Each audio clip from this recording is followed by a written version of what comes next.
Shalom, selamat pagi, senang kembali berjumpa dengan Bapak Ibu Saudara di KKR 2 Pagi secara onsite maupun live streaming. Jadi ini adalah tayangan langsung ya dari Kota Malang. Dan puji Tuhan, Tuhan Yesus baik ya, tanpa terasa kita ada di minggu ketiga bulan Maret. Dan saya melihat Tuhan bekerja dengan luar biasa. Kemarin saya di WA oleh seseorang yang kemarin ibadah mujizat, dia hadir, dia mengalami satu masalah di dalam keuangan, masalah utang, dan dia percaya sepakat dengan istri, jadi ini adalah seorang pasangan suami istri, dan puji Tuhan kemarin saya dikabari bahwa utang yang dihadapi sudah lunas dan Tuhan menolong, dan saya percaya mujizat terjadi. Kita boleh kasih tepuk tangan buat kemuliaan nama Tuhan. Wow, luar biasa. Dia ketemu dengan orang-orang yang baik, yang menolong dia. Dan puji Tuhan dia katakan mau lebih setia lagi beribadah. Bapak Ibu Saudara, saya mau tekankan bahwa kita ibadah bukan untuk mengejar itunya Bapak Ibu Saudara. Tapi kita ibadah untuk terus membangun hubungan kita dengan Tuhan. Maka yang lain sebagainya itu akan mengikuti dalam hidup kita. Yang percaya katakan amin. Mari sama-sama kita akan melihat kebenaran firman Tuhan di ayat kesukaan kita semua, ayat terakhir. Satu ayat aja. Roma 8 ayat 31, dan ini satu firman Tuhan yang sering kita nyanyikan ya. Dikatakan dalam firman Tuhan, sebab itu apakah yang akan kita katakan tentang semuanya itu? Jika Allah di pihak kita, siapakah yang akan melawan kita? Wow, di situ menggunakan tanda tanya. Berarti jawabannya ya kita yang akan menjawab kan, siapakah yang akan melawan kita? Nah, seringkali kita berpikir bahwa musuh kita adalah sesama manusia, bukan Bapak Ibu Saudara. Musuh kita itu adalah iblis. Nah, sering saya sampaikan dalam khotbah saya, manusia itu pilihannya dua, mau dipakai Tuhan atau mau dipakai setan, itu aja. Nah, jadi musuh kita itu bukan sesama kita, tapi musuh kita itu setan atau iblis. Nah, kalau kita tidak jaga hati kita, maka setan bisa pakai kita loh. Ya, untuk apa? Memecah belah, untuk apa? Memberontak, untuk apa? Membuat huru-hara, kalau saya bilang bahasa saya huru-hara hiri gitu ya. Tetapi kalau kita mau dipakai Tuhan, maka kita akan memancarkan damai sejahtera, sukacita, kasih dalam kehidupan kita, pekerjaan kita, pelayanan kita, keluarga kita. Ya. Saya berjumpa dengan seseorang yang dia memandang pelayanan itu sebagai ya spektakuler dan sebagainya. Saya bilang, basic atau basis dari pelayanan itu keluarga gitu. Percuma saudara pelayanan menjadi worship leader, menjadi pemain musik ya atau bahkan pengkhotbah sekalipun, tapi keluarga saudara berantakan, percuma. Sebab pelayanan yang utama adalah keluarga Anda. Nah, saudara melayani musik, nyanyi, multimedia, usher, diaken, soundman, semua itu sekunder. Yang primer itu keluarga. Nah, ini yang menjadi penting Bapak Ibu Saudara. Jadi ketika saya sampaikan kepada dia bahwa yang penting itu adalah keluarga dulu. Keluarga ya, kalau saudara bekerja pekerjaan saudara. Baru itu nanti menyusul saudara-saudara. Nah, hari ini sama. Jadi musuh kita bukan sesama kita, tetapi iblis. Jangan biarkan kita dipakai iblis. Kalau kita dipakai iblis, wah mengerikan sekali Bapak Ibu Saudara. Ya, jadi biarlah kita dipakai Tuhan. Jadi siapakah lawan kita? Ya iblis. Dan kalau Tuhan di pihak kita lihat ayatnya. Kalau Tuhan di pihak kita, tidak ada yang bisa melawan kita. Hebatnya Tuhan kita adalah Tuhan yang bela kita loh.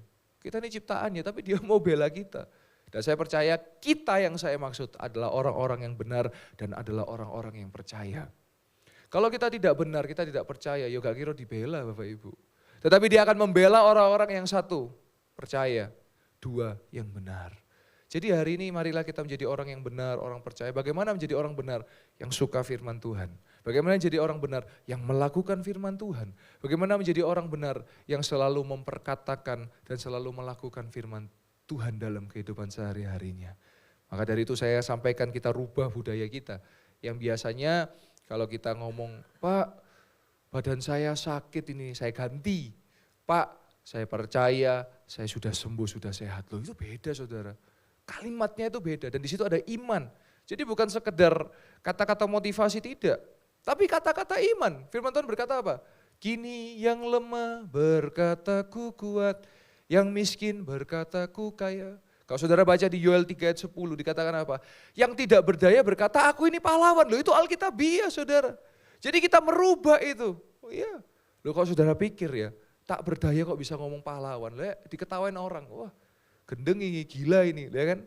Loh saudara, iman itu selalu bicara di luar akal sehat. Kita di luar dari rasional kita. Saudara tahu Nabi Nuh? Nabi Nuh tuh bikin kapal di mana? Di atas gunung. Loh, kalau hari ini kita lakukan itu orang ketawa loh saudara. Wih, aneh orang ini. Biasanya orang kalau bikin kapal di mana? Di pantai, di pesisir, di pinggir pantai. Loh, tapi ini bikin di atas gunung.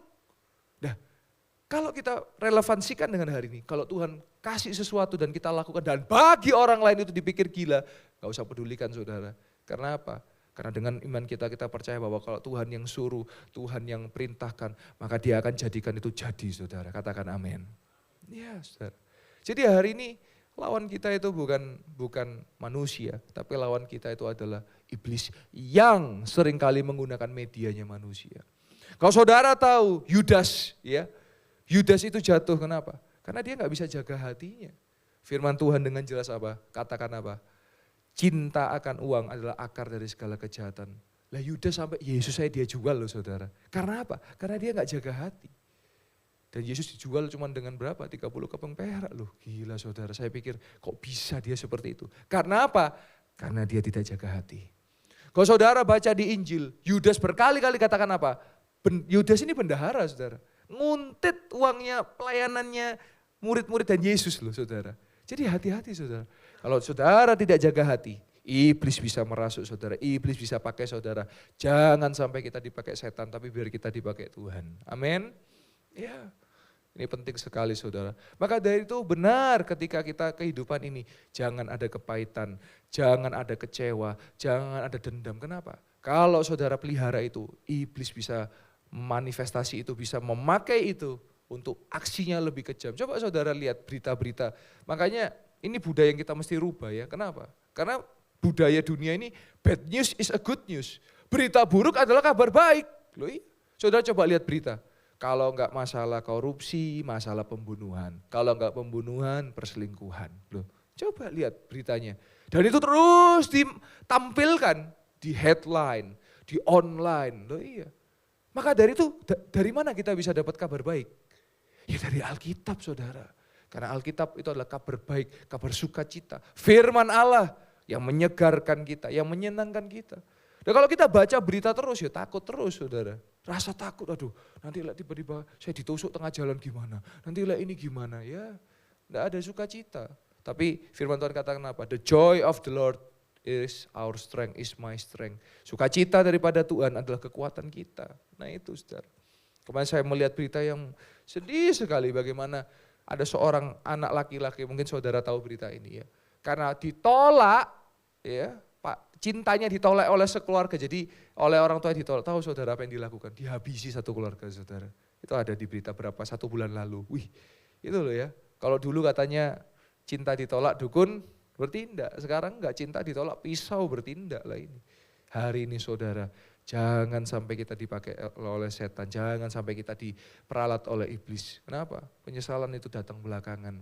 Tapi hari ini biar kita di pihak Tuhan, di pihak Allah, sehingga kita menjadi lebih daripada pemenang dan yang percaya katakan amin.